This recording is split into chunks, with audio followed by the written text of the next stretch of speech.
যে প্রথম বিশ্বযুদ্ধের মতো, দ্বিতীয় বিশ্বযুদ্ধের মতো আরো একটা তৃতীয় বিশ্বযুদ্ধ হয়তোবা বিশ্ববাসী দেখতে যাচ্ছে, হয়তোবা, আল্লাহ ভালো জানেন। আমরা তো গ্যারান্টি দিয়ে বলতে পারবো না, কিন্তু পরিস্থিতি ওইরকমই মনে হচ্ছে। তবে এতটুকু জেনে রাখেন, হাদিসের মধ্যে মালহামা নামে একটা শব্দ আছে। কি শব্দ? নবীজি বলেছেন ইউফ্রেটিস নদী, মানে ফোরাত নদী। ইউফ্রেটিস কোন নদী? এই ফোরাত নদী অচিরেই তার ভূগর্ভস্থ সোনার পাহাড় বের করে দিবে। ফোরাত নদী অচিরেই তার সোনার পাহাড় বের করে দিবে, এবং ওই সোনাকে নিয়ে মারামারি করতে আসবে যে মানুষগুলো, তাদের মধ্যে প্রত্যেক 100 জনের মধ্যে 99 জন মানুষ মারা যাবে। আর একজন ব্যক্তি যে বেঁচে থাকবে, সে ধারণা করবে আমি সেই ব্যক্তি যে সোনাটা পাবো। আর মুসলিমদেরকে নবীজি বলছেন, তোমরা যদি ওই সময় ওই জায়গায় থাকো, কোনো মুসলমান যদি সেটা দেখে, তোমরা সেই সোনায় হাতও দিবে না। আরেকটা হাদিস এসেছে যে অচিরেই রোমকরা, পশ্চিমারা আরবদের সাথে চুক্তি ভঙ্গ করবে এবং 80টা পতাকা নিয়ে তাদের বিরুদ্ধে যুদ্ধে নেমে যাবে। কয়টা পতাকা? 80টা। এবং প্রত্যেক পতাকার নিচে থাকবে 12,000 করে সৈন্য। কত হাজার? একটা যুদ্ধে এত বেশি 99% মানুষ মারা যাওয়াটা স্বাভাবিক না, এটা অস্বাভাবিক।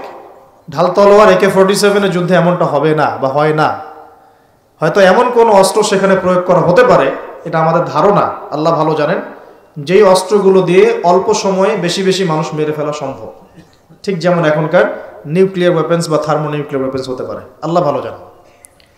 তো বিশ্ববাসী এরকম একটা মালহামা দেখার অপেক্ষায় আছে।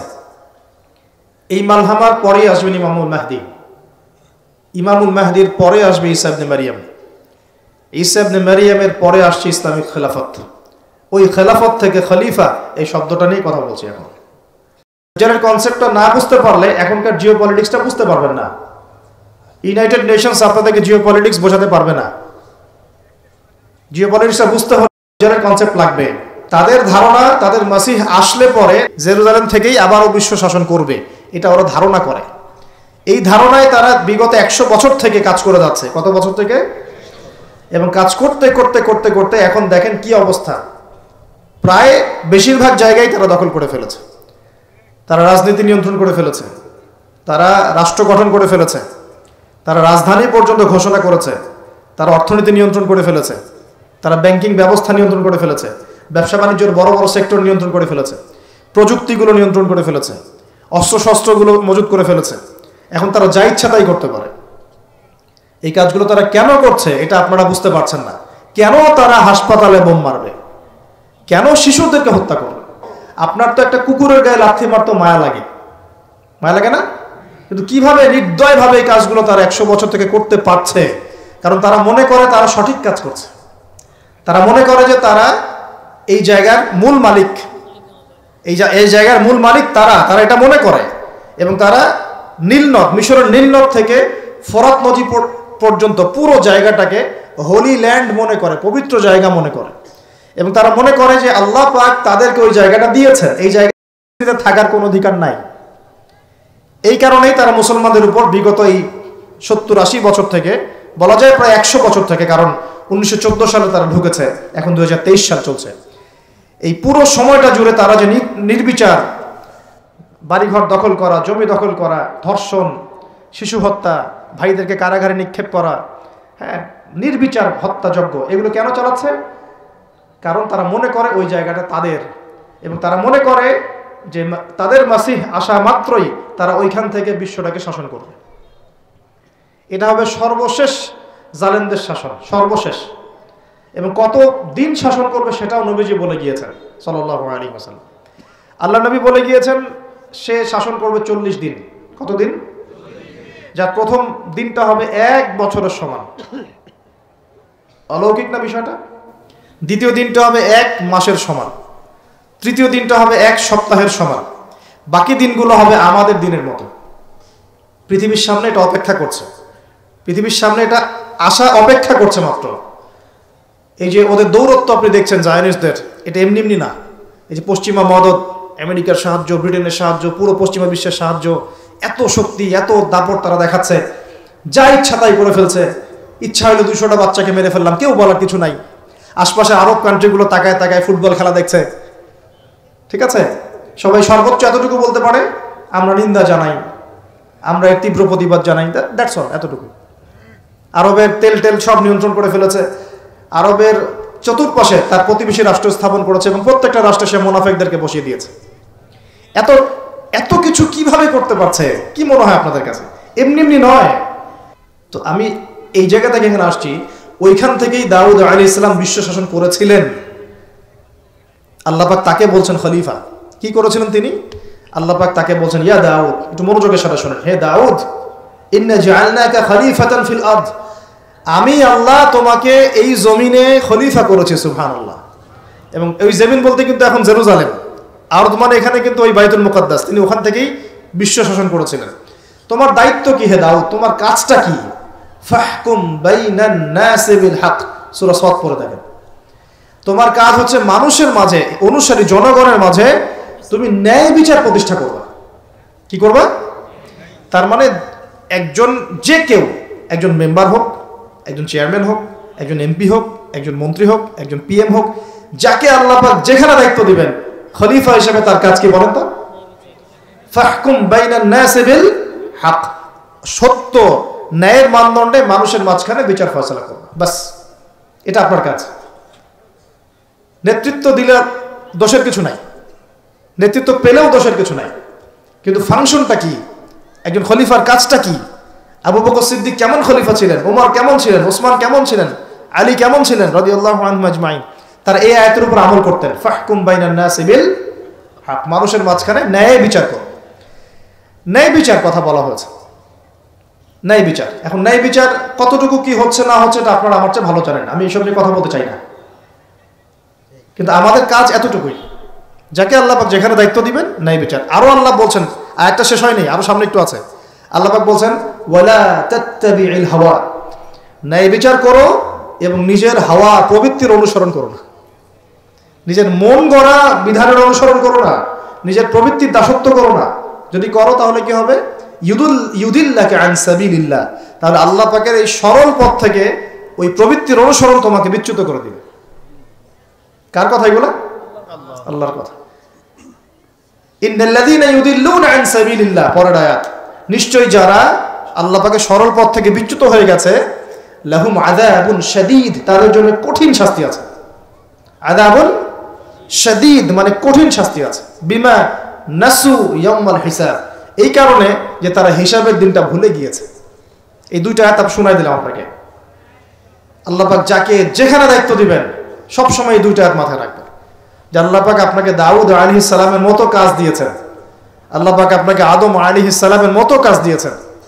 যাকেই দেখ, X Y Z whoever he is, এটা আমাদের দেখার বিষয় না। আমরা ধর্মতাত্ত্বিক দৃষ্টিকোণ থেকে শুধু মূলনীতিগুলো বলবো। তাহলে এখানে খলিফার কাজ কি বুঝতে পারলাম? মানুষের মাঝে ন্যায় বিচার প্রতিষ্ঠা করা, প্রবৃত্তির দাসত্ব না করা। যদি করি তাহলে কঠিন শাস্তি অপেক্ষা করছে। এখন আসেন, আল্লাহ নবী সাল্লাল্লাহু আলাইহি ওয়াসাল্লাম কি এই আয়াতের উপর আমল করে যান নাই? গিয়েছেন না যান নাই? তার জীবদ্দশায়, তার 23 বছরের এই নববী জীবনে কেউ কখনো জুলুমের শিকার হয়েছিল? বলেন তো, কেউ বলতে পারবে বুকে হাত দিয়ে যে একজন মানুষ জুলুমের শিকার হয়েছে?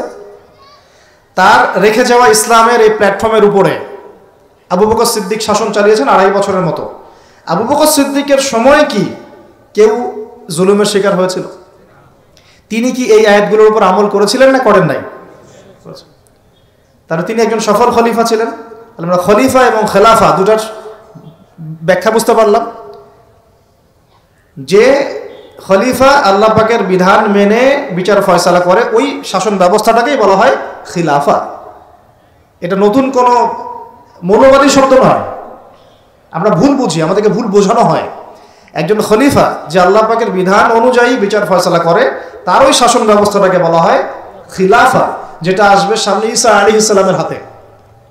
এখন আপনি সর্বোচ্চ পর্যায়ে যান বিশ্বের, ইউনাইটেড নেশনস, এখানে খিলাফা কায়েম আছে? অনেস্টলি বলেন, এখানে কি আল্লাহর বিধান দিয়ে বিচার ফয়সালা করা হয়, নাকি ওদের পশ্চিমাদের মন করা বিধান দিয়ে করা হয়?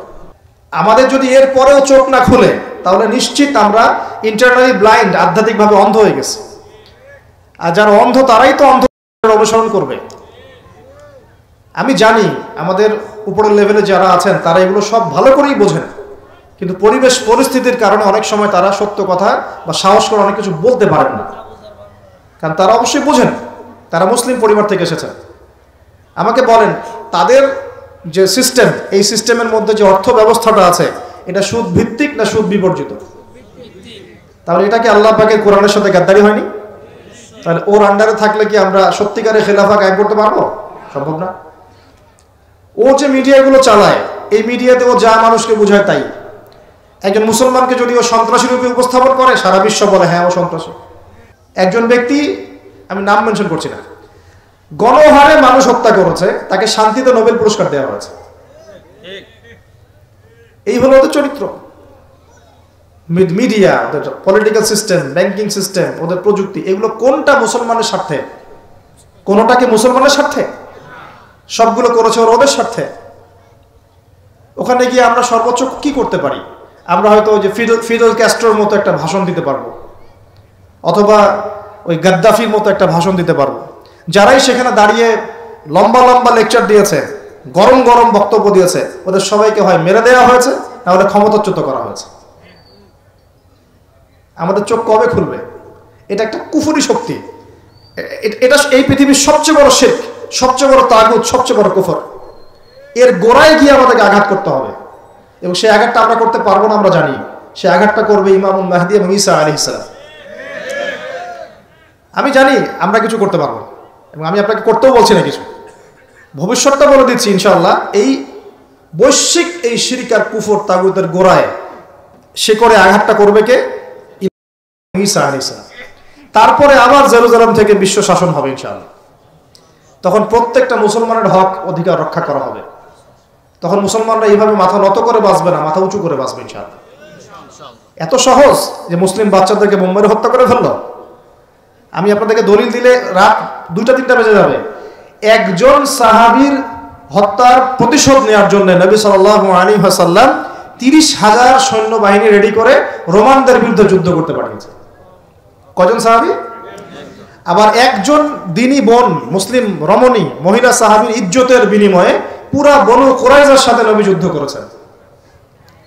নবী একজন রাষ্ট্রদূত পাঠিয়েছিলেন, খ্রিস্টানরা ওই রাষ্ট্রদূতকে হত্যা করেছিল। ওই একজন সাহাবীকে হত্যার প্রতিশোধ নেওয়ার জন্য আল্লাহ নবী সাল্লাল্লাহু আলাইহি ওয়াসাল্লাম মুতার যুদ্ধে চলে গিয়েছে। কি মনে করেছে মুসলমানদেরকে ওরা যা ইচ্ছা তাই করবে? যখনই মুসলিমরা ইসলামের পক্ষে কথা বলার চেষ্টা করে অথবা শক্ত অবস্থান দেখানোর চেষ্টা করে, ওরা কয়েকটা অস্ত্র প্রয়োগ করে। স্যাংশন দিয়ে দিব, তারপরে কি করব, টাকার মান কমিয়ে দিব, ভিসা বাতিল করে দিব, অনেক সমস্যা। ওদের কাছে এরকম 70 থেকে 72টা অস্ত্র থাকে, একটা একটা করে প্রয়োগ করে।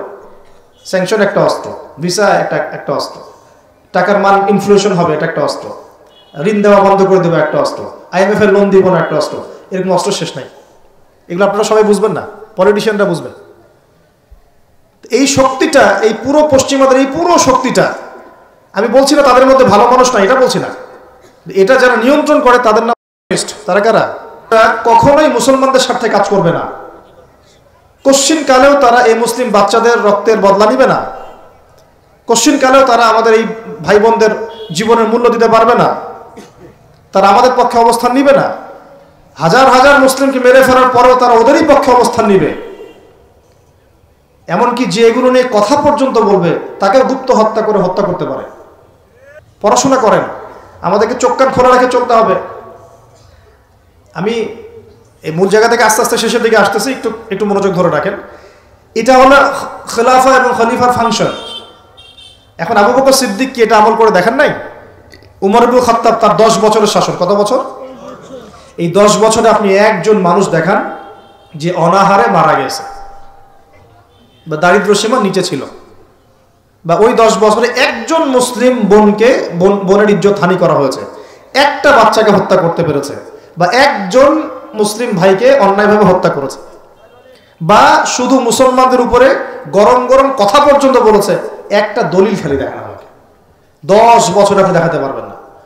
বরং মানুষ চাকরি ছেড়ে দিচ্ছে এসে, ইয়া আমিরুল মুমিনিন, আমার কোর্টে তো মামলাই আসে না, আমাকে অযথা বেতন দেন কেন?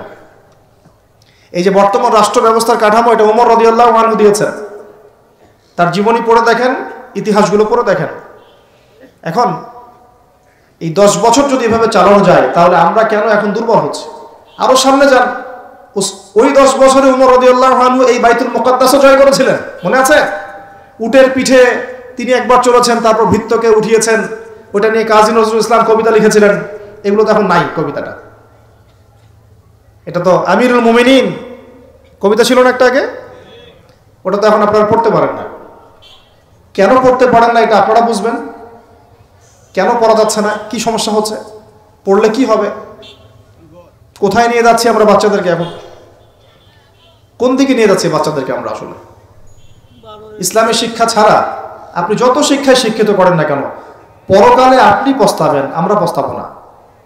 পরকালে আপনি পস্তাবেন যে আমি আমার সন্তানকে কেন এই শিক্ষা দিয়ে আসলাম না। হয়তো আজকে রব্বির হামহুমা কামা রাব্বায়ানি সগীরা বলতে পারতো, এখন তো সেটাও পারছে না। উসমান রাদিয়াল্লাহু আনহু খেলাফতের পর আরো 12 বছর, কত বছর? একটা ঘটনা দেখান আমাকে, মুসলিমদের অধঃপতনের বা মুসলমানদেরকে অপদস্থ করেছে একটা ঘটনা দেখো। এরপর আলী ইবনে আবি তালেবের আরো প্রায় 1.5-2 বছর, ওই সময় দেখেন। আমি বলেছিলাম 1200 বছর প্রায়। তারপর উমাইয়ারা শাসন করেছে প্রায় 97 বছর। কত বছর? নিজেদের মধ্যে অনেক সমস্যা হয়েছিল। যেমন এখন আমাদের সবাই মুসলিম ভাই, পলিটিক্যালি নিজেদের মধ্যে সমস্যা হয় না? এরকম সমস্যা হয়েছিল উমাইয়া খেলাফতেও, উসমান রাদিয়াল্লাহু আনহুর সময়ও, আলী ইবনে আবি তালেবের সময়ও। কিন্তু কখনো বাইরের শত্রুদের কাছে আমরা পরাজিত হই নাই। মানে আমার ঘরে কি সমস্যা আছে, আমি সেটা ঘরে বুঝবো। ভাইয়ের সাথে ভাইয়ের সমস্যা হচ্ছে, ওকে ঠিক আছে, হাতাহাতি হয়েছে, মারামারি হয়েছে, অস্ত্র নিয়ে মুখোমুখি হয়েছি, এটা আমার ঘরের সমস্যা। কিন্তু বহির্বিশ্বে মুসলমানদের উপর চোখ রাঙিয়ে কথা বলেছে এমন একটা জাতি খুঁজে পাওয়া যেত না। 97 বছর উমাইয়ারা করেছে। তারপরে আব্বাসীয়রা এসেছে, আব্বাসীয়রা এসে প্রায় 550 বছর চালিয়েছে। কত বছর? এর পর আসছে মামলুক, তারপরে ফাতেমিরা, ওইদিকে কর্ডোভাতে ছিল ইসলামিক খেলাফত, ওই আন্দালুসিয়ায়, এখনকার স্পেন, ইতালি, এগুলো সব আমাদের ছিল। তারপরে সালাহউদ্দিন আইয়ুবী রাহিমাহুল্লাহ আইয়ুবী শাসন এসেছে। তারপরে জেঙ্গিদের শাসন এসেছে। মোগলদেরটা জানেন আপনারা, আফগানদেরটা জানেন, এমনকি হিন্দুস্তান পর্যন্ত দেখেন নাই? এটা পুরো আমাদের আওতাভুক্ত ছিল এক সময়, ইংরেজরা আসার আগ পর্যন্ত। এভাবে বিশ্ব এগিয়ে গেছে ইসলামের হাত ধরে। কখনো কাউকে জোর করে ফোর্স করে মুসলমান করানো হয় নাই, কখনো কোনো অমুসলিমের অধিকার খর্ব করা হয়নি। এবং একজন অমুসলিম যদি আমাদের আন্ডারে থাকতো, তার অধিকার সবার আগে নিশ্চিত করা হয়েছে। যাকাত সবাই প্রদান করত, সালাত আদায় করত, সবাই কোরআনওয়ালা ছিল, ওলামায়ে কেরামদেরকে সম্মান করা হতো, মসজিদ মাদ্রাসা গড়ে তোলা হয়েছিল, সুদ ছিল না, মানুষ হালাল খেত, এবং মুসলিমদের একটা ঐক্যবদ্ধ সামরিক শক্তি ছিল।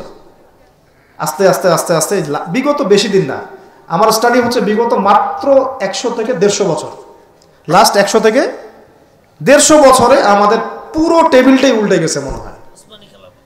এক্স্যাক্টলি উসমানী খেলাফতের পতনের সময় থেকে 1914 সালে এটার পতন ঘটেছে, প্রথম বিশ্বযুদ্ধের সময়। এরপর থেকেই কেন জানি এই যে বিগত 100 বছরে পুরো বিশ্বের চিত্রটাই উল্টায় গেল। যারা আমাদেরকে কর দিত একসময়, ট্যাক্স, ওরা এখন আমাদেরকে বলে ঋণ দিব কি দিব না। সুবহানাল্লাহ, আপনারা চিন্তা করেন একটু বিষয়টা। যারা আমাদেরকে ট্যাক্স দিয়ে আমাদের জমিতে থাকতো, ওরা আমাদেরকে বলে লোন লাগলে অ্যাপ্লাই করতে হবে, শর্ত সাপেক্ষে দিতে পারে, তা আবার চড়া সুদে। ওরা বলে যে পলিটিক্যাল সিস্টেম আমাদের কেমন হবে, ও ইন্টারফেয়ার করতে চায়, ও এসে নাক গলাতে চায় যে তোমাদের রাষ্ট্র ব্যবস্থা কিভাবে চলবে। ওরা এসে এখন ঠিক করে দেয় যে আমাদের সংস্কৃতি কেমন হবে, আমাদের শিক্ষানীতি কেমন হবে, ইত্যাদি ইত্যাদি।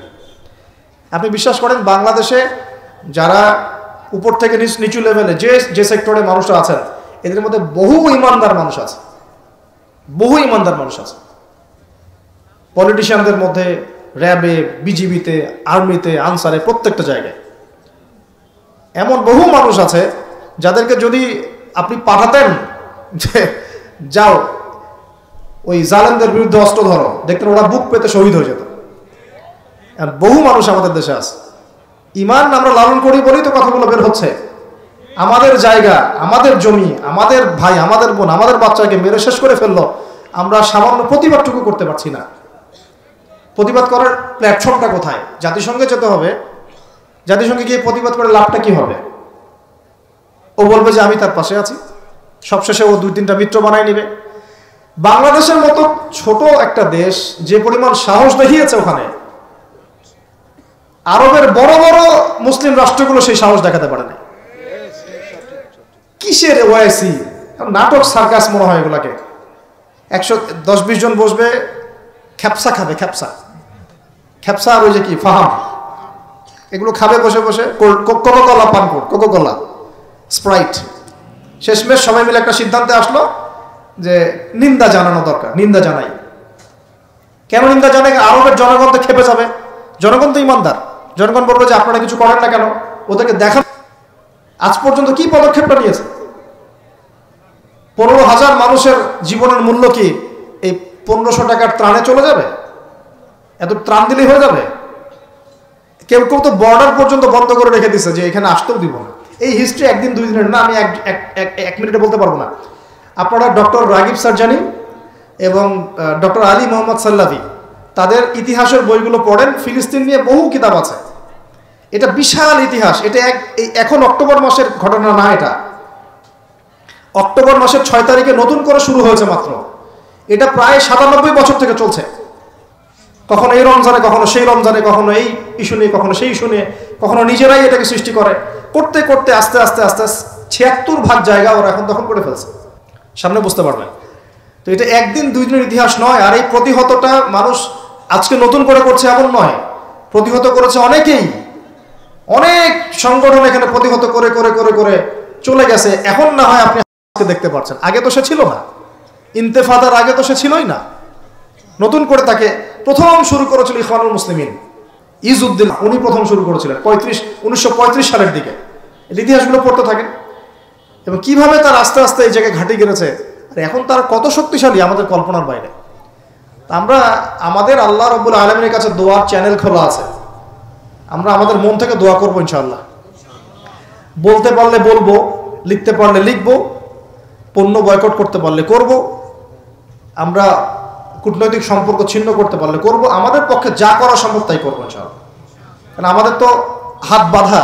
দেখেন, আপনি চিন্তা করেন, চারপাশে আরব রাষ্ট্রগুলো তামাশা দেখছে। মাঝখানে মাত্রই 27 একর বর্গ কিলোমিটার জায়গা, 27 একর জায়গা আর কি, এটার মধ্যে বোম্বিং হচ্ছে। এর চেয়ে বড় জুলুম পৃথিবী আর কোথাও দেখে নাই। ওই জায়গাটাকে আল্লাহ পাক বরকতময় বলেছেন, ওই জায়গাটাকেই আল্লাহ পাক বরকতময় বলেছেন। কেন? ওই জায়গা থেকে আল্লাহ পাক বেশি বেশি শহীদ কবুল করছেন, সুবহানাল্লাহ। এটাও বোঝেন, ওই জায়গা থেকে বেশি বেশি শহীদ আল্লাহর কাছে যাচ্ছে এবং তারা জীবিত, তারা জান্নাতে আছেন এখন ইনশাআল্লাহ। তবে শেষ করে দিয়ে একটা হাদিস দিয়ে এখানে নবী সাল্লাল্লাহু আলাইহি ওয়াসাল্লাম এই জায়গা সম্পর্কে বলেছেন, শেষ জামানায় লা তাযালু তাইফাতুম মিন উম্মতি যাহিরিনা আলাল হক লা ইয়াদুররুহুম মান খাযিলাহুম। আল্লাহ নবী সাল্লাল্লাহু আলাইহি ওয়াসাল্লাম বলেছেন, আমার উম্মতের একটা দল, সবাই না, একটা দল চিরদিন হকের উপর থাকবে, তারা যুদ্ধ করতে থাকবে। বিরোধিতাকারীরা তাদের কোনো ক্ষতি করতে পারবে না দুর্ভিক্ষ ছাড়া। কি ছাড়া? এই যে এখন বুঝতে পারছেন, দুর্ভিক্ষ ছাড়া, পানি নাই, খাবার নাই। বিরোধিতাকারীরা ওদের কোনো ক্ষতি করতে পারবে না দুর্ভিক্ষ ছাড়া। এবং তার সাহাবীরা জিজ্ঞাসা করছেন, ইয়া রাসূলুল্লাহ, তারা কোন এলাকায় যুদ্ধটা করবে? নবীজি বলছেন যে বাইতুল মুকাদ্দাস ওয়া মা হাওলাহা, বাইতুল মুকাদ্দাস এবং তার চারপাশে। আরেকটা জায়গা আসছে যে ফিল দিমাশক, মানে যে সিরিয়ার দামেস্ক এবং তার চারপাশে। নবীজি বলছেন সর্বশেষ এই দলটা দাজ্জালের সাথেও যুদ্ধ করবে। তো এই দিকে পৃথিবী যাবে। এখন আমরা আজকে সংক্ষিপ্ত আলোচনায় এতটুকু বোঝানোর চেষ্টা করলাম। দেখুন, আমরা পৃথিবীতে এমনি এমনি আসি নাই, আল্লাহ পাকের খলিফা হয়ে এসেছে। আল্লাহ পাকের খলিফার কাজ নিজে আল্লাহ পাকের বিধান মেনে চলা, তারপরে সবার আগে আমার পরিবারকে মানানোর চেষ্টা করানো। যদি পরিবার মানে আলহামদুলিল্লাহ, যদি না মানে দাওয়াত দেয়াই আমার কাজ, এতটুকু পর্যন্ত। আর যদি আমার সন্তান হয় তাহলে তাকে আমি ফোর্স করতে পারি, চাপ দিতে পারি, কিন্তু আমি আমার পিতাকে তো চাপ দিতে পারবো না, আমার মাকে আমি চাপ দিতে পারবো না, দাওয়াত দিতে পারবো। আমার স্ত্রী সন্তানদেরকে আমি চাপ দিতে পারবো। তো খলিফা নিজেও হব, নিজের পরিবারের মধ্যেও সেই খলিফার সুন্নতগুলো থাকবে। তারপরে আমি আমার সাধ্যমতো সমাজে এটার প্রচার প্রসার ঘটাবো। আল্লাহ পাক যদি কবুল করেন, বড় পরিসরেও খিলাফা কায়েম হবে ইনশাআল্লাহ। আর আল্লাহ পাক যাকে যেখানে দায়িত্ব দিবেন তার মনে রাখা উচিত হবে তিনি হচ্ছেন এই পৃথিবীতে আদম আলাইহিস সালামের সন্তান। তিনি এই পৃথিবীতে ওই দাউদ আলাইহিস সালামের রোল প্লে করছেন। এরপরে তার সাধ্য অনুযায়ী সে ইসলাম কেন্দ্রিক সমাজ গঠনের চেষ্টা করবে। যদি না পারে বা প্রতিবন্ধকতা থাকে, ওজোর আপত্তি আল্লাহর কাছে পেশ করবে। আর যদি একেবারেই অস্বীকার করে, কুফরি করে, তাহলে তার শাস্তি আল্লাহ পাক তাকে দিবেন। আর সর্বশেষ কথা হলো, এই খিলাফার বদৌলতেই 4 খলিফার যুগ থেকে, এই যে আমি আপনাকে 1914 সাল পর্যন্ত দেখালাম, এই মুসলিম বিশ্ব দাপটের সাথে মাথা উঁচু করে বেঁচেছিল। আর বিগত 100 বছরে যখন এগুলো আস্তে আস্তে উঠে গেছে, ড্যামলিশ হয়েছে, তখন আস্তে আস্তে পুরো টেবিলটাই উল্টে গেছে। এখন সত্যি কথা বলতে, পুরো ওয়ার্ল্ডের যত বড় বড় অস্ত্র শস্ত্র সেগুলো ওদের হাতে। ওটার দাপটে আপনাকে ভয় দেখায়, ওটা সবচেয়ে বড় পাওয়ার।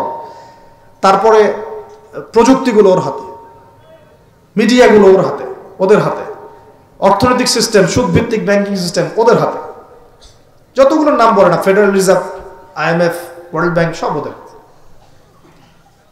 তো এখন এই অবস্থাতে বিশ্বটা চলছে, এটা কি চিরস্থায়ী হবে? উত্তর হচ্ছে না, এটা চিরস্থায়ী হবে না। আজকে হোক আর কালকে হোক আর 100 বছর পরেই হোক, এটা চিরস্থায়ী হচ্ছে না ইনশাআল্লাহ।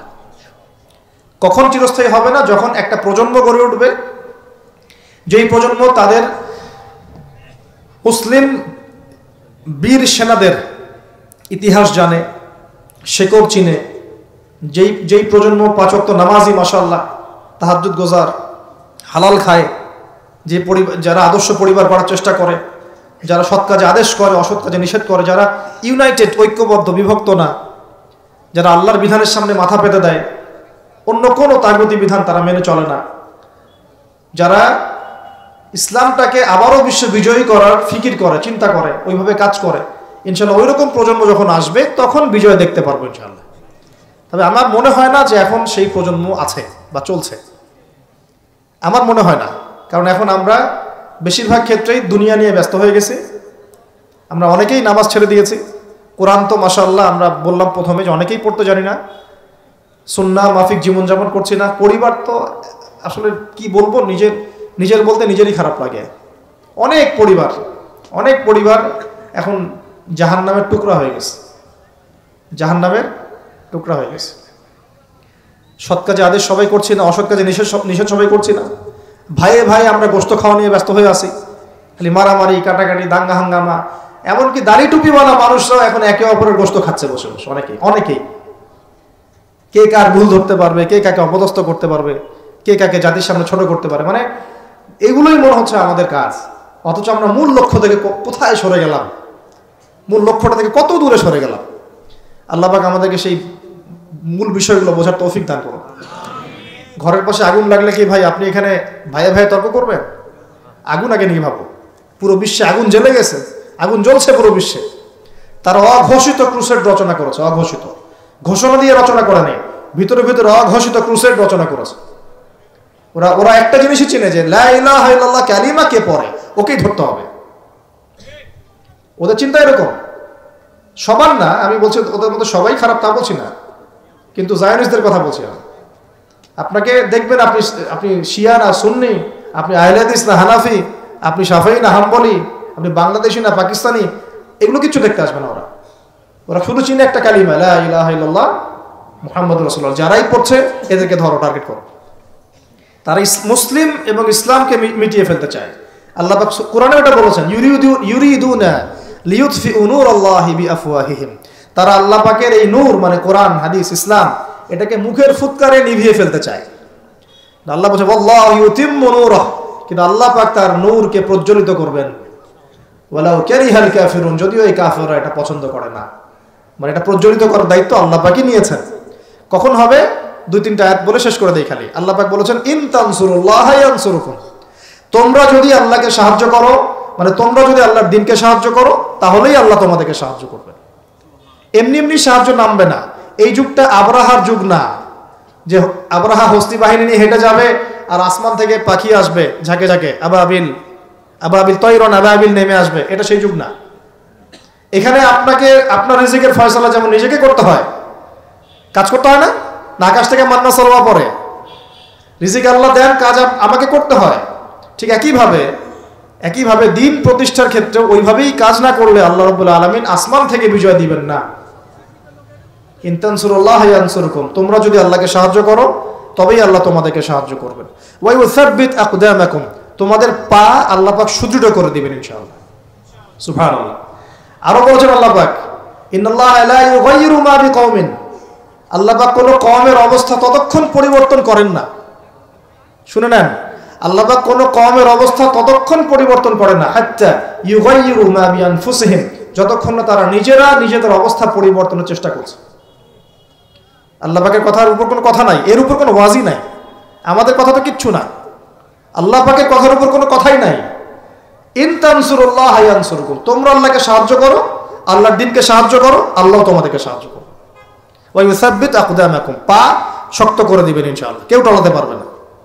আর ইন্নাল্লাহা লা ইউগাইয়িরু মা বিকওমিন, মনে রাখো আল্লাহ পাক কোনো কওমের অবস্থা, কোনো জাতির অবস্থা ততক্ষণ পরিবর্তন করেন না যতক্ষণ না হাত্তা ইউগাইয়িরু মা বিআনফুসিহিম, যতক্ষণ না তারা নিজেরা নিজেদের অবস্থা পরিবর্তনের চেষ্টা করছে। আর সর্বশেষ কথা আল্লাহ পাক বলছেন, ওয়া ইন তাতাওয়াল্লাউ, যদি তোমরা মুখ ফিরায় চলে যাও, তোমরা যদি মুখ ফিরিয়ে উল্টা দিকে চলা শুরু করো, যেমনটা আমরা করছি আর কি এখন, তাহলে আল্লাহ কি করবেন? আল্লাহ বলছেন ইয়াস্তাবদিল কওমান গায়রাকুম, আল্লাহ তোমাদের সবাইকে সরিয়ে দিবেন। বলেন নাউজুবিল্লাহ। ইয়াস্তাবদিল কওমান গায়রাকুম, আল্লাহ পাক তোমাদের সবাইকে সরিয়ে দিয়ে নতুন কওম নিয়ে আসবেন। সুম্মা লা ইয়াকুনু আমসালাকুম, তারা তোমাদের মতো হবে না, তারা তোমাদের মতো অপদার্থ হবে না। কিভাবে সরাতে পারেন? এক মহামারীতে সরাতে পারেন, পারেন না? এক ভূমিকম্পে সরাতে পারেন, 5-6 মাত্রা ভূমিকম্প হলেই শেষ, ঢাকা শেষ, একদম 60% মানুষ দেখবেন ডেড, নাউজুবিল্লাহ। তাহলে কিসের বড়াই, কিসের? আল্লাহ পাকের কোরআনের আয়াতগুলো থেকে আমরা শিক্ষা নিব না নিব না? ওয়া ইন তাতাওয়াল্লা ইয়াস্তাবদিল কওমান গায়রাকুম সুম্মা লা ইয়াকুনু আমসালাকুম। সর্বশেষ আল্লাহ পাক বলেন, ইয়া আইয়ুহাল্লাযীনা আমানু, হে মুমিনগণ, ইসবিরু, তোমরা সবর করো, ইসবিরু ওয়া সাবিরু ওয়া রাবিতু, তোমরা সবর করো, সবরের প্রতিযোগিতা করো এবং তাকওয়া অবলম্বন করো এবং তোমাদের আখের গোছাও, তোমরা প্রস্তুতি নাও, তোমরা এসব বিজয়ের প্রস্তুতি নাও, লাআল্লাকুম তুফলিহুন, যাতে করে তোমরা সফল হতে পারো। আল্লাহ পাক আমাদের সবাই